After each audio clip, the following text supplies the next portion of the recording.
कि नाउन तो आपने सभी ने पढ़ा होगा, जब हम किसी नाउन के साथ एस या ईएस लगा देते हैं तो वो नाउन प्लूरल बन जाता है। कैसे सर? जैसे कि मैंने यहाँ पर लिखा पेन, यदि हमने पेन के साथ पेन्स लगा दिया तो ये ज्यादा पेन हो गए, है तो पेन ही, इसका मीनिंग नहीं बदला। पेन का मतलब होता है कलम, ठीक है, पेन का मतलब क्या होता है? कलम।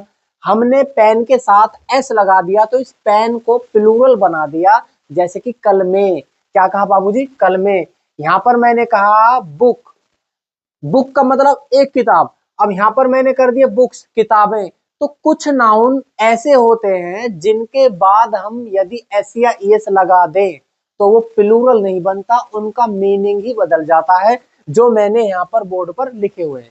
क्या कहा? पढ़ा नहीं रहा, कॉन्सेप्ट दे रहा हूँ, कॉपी पेन लेकर बैठो। मैंने क्या कहा यहाँ पर लिखा मैंने पेन, पेन के साथ मैंने एस लगा दिया तो एक प्लूरल हो गया, कलम, कलमे।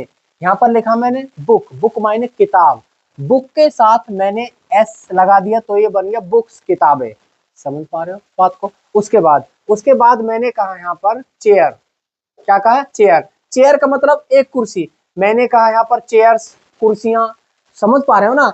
कुछ नाउन ऐसे हैं जिनके बाद हम एस या एस लगा दे तो वो प्लूरल नाउन हो जाता है, लेकिन यहाँ पर जो मैंने नाउन लिखे हैं ये वो नाउन है जिनके बाद हम यदि हम एस या एस लगा दे तो इनका मीनिंग ही बदल जाता है।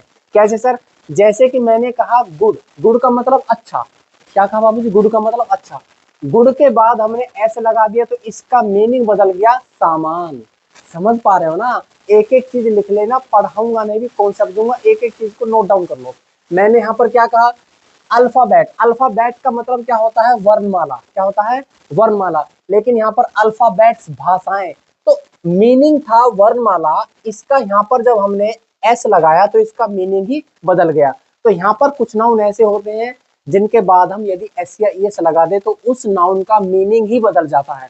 यहाँ पर देखो मैंने कहा एयर, एयर मायने हवा, लेकिन एयर्स दिखावटी। क्या कहा बाबूजी? दिखावटी, इसका मीनिंग ही बदल गया। उसके बाद वुड, लकड़ी, वुड्स जंगल। क्या कहा बाबूजी? जंगल। यहाँ पर था लकड़ी, यहाँ पर बन गया जंगल। क्यों बना? क्योंकि एस लगा दिया। कुछ नाउन ऐसे होते हैं जिनके बाद एस या एस लगाने पर उनका मीनिंग बदल जाता है। उसके बाद यहाँ पर वाटर, वाटर माने पानी, पानी को क्या कहते हैं? वाटर, लेकिन वाटर्स समुद्र। क्या कहा? समुद्र, इसका मीनिंग बदल गया। उसके बाद एक नाउन है हमारा ग्राउंड, जमीन, यहाँ पर ग्राउंड कर दिया तो बन गया कारण। क्या बन गया? कारण। ये जो भी नाउन है इनका जो रियल मीनिंग है, यदि हम इनके बाद एस या एस लगा दे तो इनका रियल मीनिंग किसी और मीनिंग में बदल जाता है, चेंज हो जाता है केवल एस या एस लगाने पर। यहाँ पर देखो मैनर, मैनर का मतलब तरीका। क्या कहा? तरीका। यहाँ पर मैनर्स व्यवहार। क्या कहा जी? व्यवहार।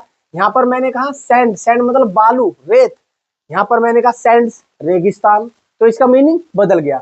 यहाँ पर मैंने कहा वर्क, वर्क मतलब कार्य, काम। उसके बाद यहाँ पर कर दिया वर्क्स, रचनाएं। क्या कहा बाबूजी? रचनाएं। और यहाँ पर एडवाइस, सलाह, एडवाइजेस, सूचनाएं। ठीक है भाई, तो मैंने आपसे क्या कहा? कुछ नाउन ऐसे हैं, जैसे कि मैंने आपसे यहाँ दोबारा मैं लिखने का प्रयास कर रहा हूँ। यहाँ पर मैंने कहा शर्ट। क्या कहा जी? शर्ट, शर्ट का मतलब एक कमीज, मैंने कहा शर्ट्स कमीजें। तो इस शर्ट का मतलब नहीं बदला, शर्ट का मतलब नहीं बदला, शर्ट के बाद हमने एस लगा दिया तो शर्ट का हो गया कमीजें, एक कमीज और कमीजें। यहाँ पर जब एस नहीं था तो था ये कमीज, यहाँ पर एस कर दिया बन गया कमीजें। तो नाउन का मीनिंग नहीं बदला, लेकिन यहाँ पर नाउन का मीनिंग बदल रहा है केवल एस लगाने पर। यहाँ पर गुड अच्छा, गुड्स सामान, यहाँ पर वुड लकड़ी, यहाँ पर वुड्स जंगल, यहाँ पर वाटर पानी, यहाँ पर वाटर समुद्र, यहाँ पर अल्फाबेट वर्णमाला, यहाँ पर अल्फाबेट्स क्या हो गया? भाषाएं। उसके बाद यहाँ पर मैनर तरीका, मैनर्स व्यवहार, यहाँ पर मैंने कहा यहाँ पर वर्क कार्य, वर्क्स रचनाएं। तो ये चीज आपको पता होना चाहिए। कुछ मीनिंग्स, कुछ नाउन ऐसे होते हैं जिनके बाद एस या एस लगाने पर वो प्लूरल हो जाते हैं, लेकिन कुछ नाउन ऐसे होते हैं जिनके बाद हम एस या एस लगा दे तो उनका मीनिंग ही बदल जाता है। ठीक है भाई, एक एक चीज को लिख लेना। Okay, thank you, take care.